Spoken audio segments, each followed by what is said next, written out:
snow fell in heavy silence, the kind that swallowed the sound of boots and wagons alike, wrapping the frontier in white as if the land itself wished to forget its scars. At the train station, where the lanterns flickered in the storm, a giant of a man stood apart from the crowd. His name was Caleb Boone, age 30, a cowboy of towering frame and quiet eyes, worn by wind and years of solitude.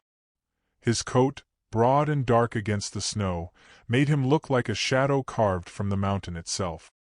He waited for nothing in particular, as men like him often did, just letting the cold pass through him as though he deserved it. A tug at his coat startled him. He looked down and saw a small girl, no more than 5. Her hair was black as raven feathers, her cheeks flushed by the cold. Her voice trembled, but she spoke with the kind of bravery only desperation gives. "Can my mother give birth in your cabin?" The words struck through the air like a match in the dark. Behind her stood a young woman, Elara Whitebird, aged 22, heavy with child. Her shawl was thin, her breath clouding as she clutched her belly with one hand and steadied herself with the other. Her dark eyes met his only briefly, not pleading but braced against rejection, as though she already knew what the answer would be.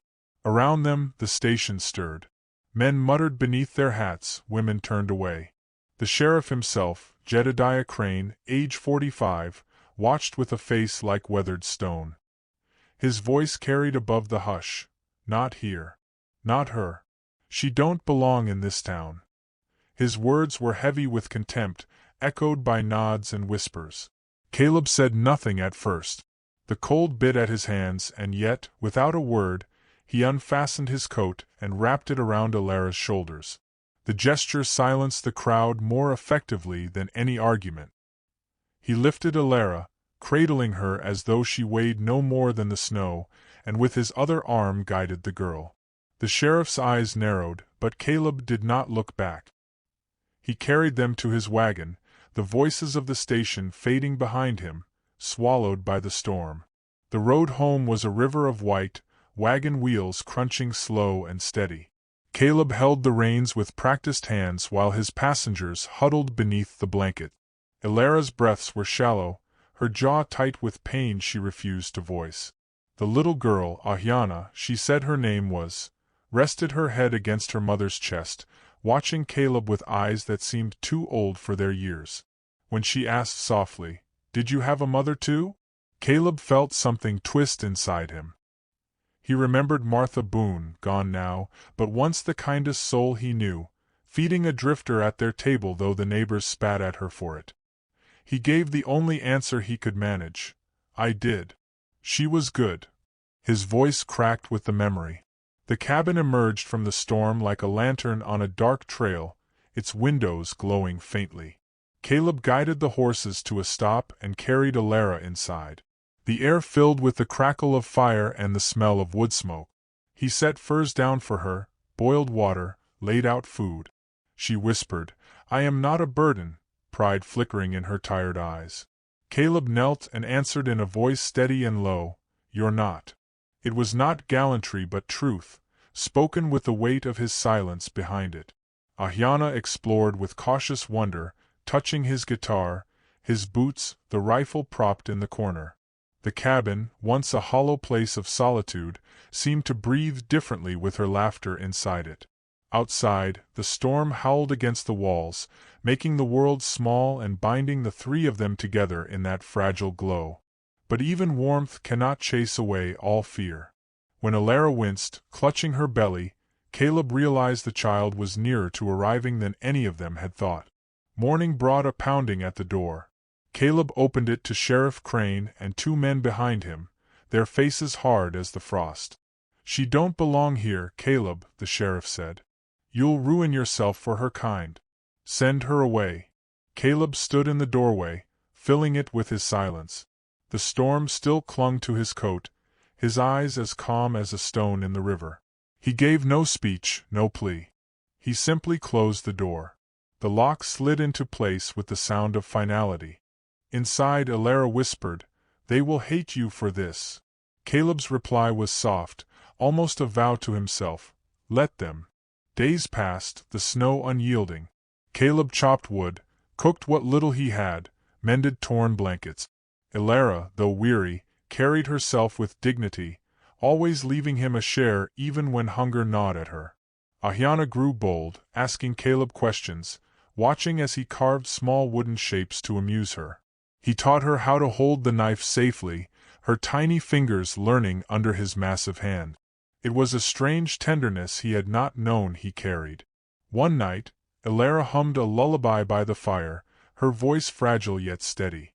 Caleb stared into the flames, the sound piercing old memories. When she finished, he said quietly, "My mother sang that too."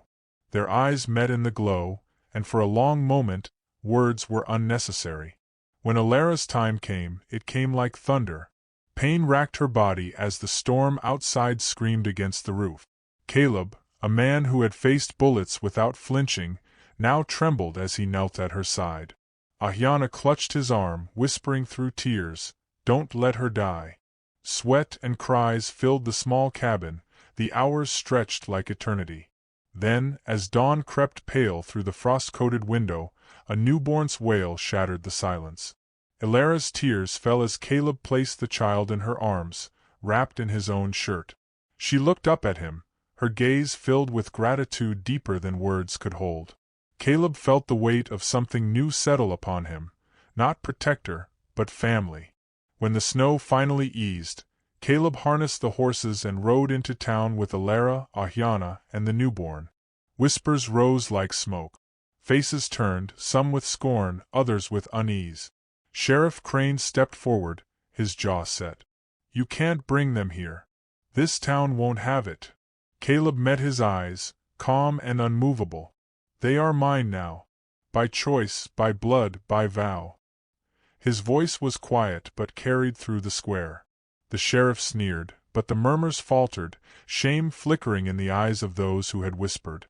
Caleb turned to Ilara then, his voice gentler than the snow, "If you'll have me, I'll make it right."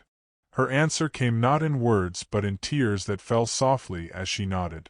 The wedding was small, beneath pine branches bowed by frost. Caleb wore his worn coat, Ilara a borrowed shawl. Ahiana held dried lavender like it was the finest bouquet. The vows were plain, spoken with hands that trembled yet held firm. Caleb slid a ring, his mother's ring, onto Ilara's finger, a circle of gold carrying the weight of a life once lived and now continued. Their kiss was not the burning fire of novels but something steadier, the sealing of two lives scarred yet willing to walk forward together. Snow fell quietly, covering the earth like a benediction. The townsfolk watched from a distance, some ashamed, some merely curious. Yet in the cabin that glowed warm in the twilight, the sound of a child's laughter mingled with the crackle of fire, and a man who had once lived in silence found himself no longer alone. And if you asked the land itself, it might have whispered the lesson carved into that winter, that the bravest thing a man can do is open his door when the world tells him to close it, and that love, once chosen, can warm even the coldest frontier.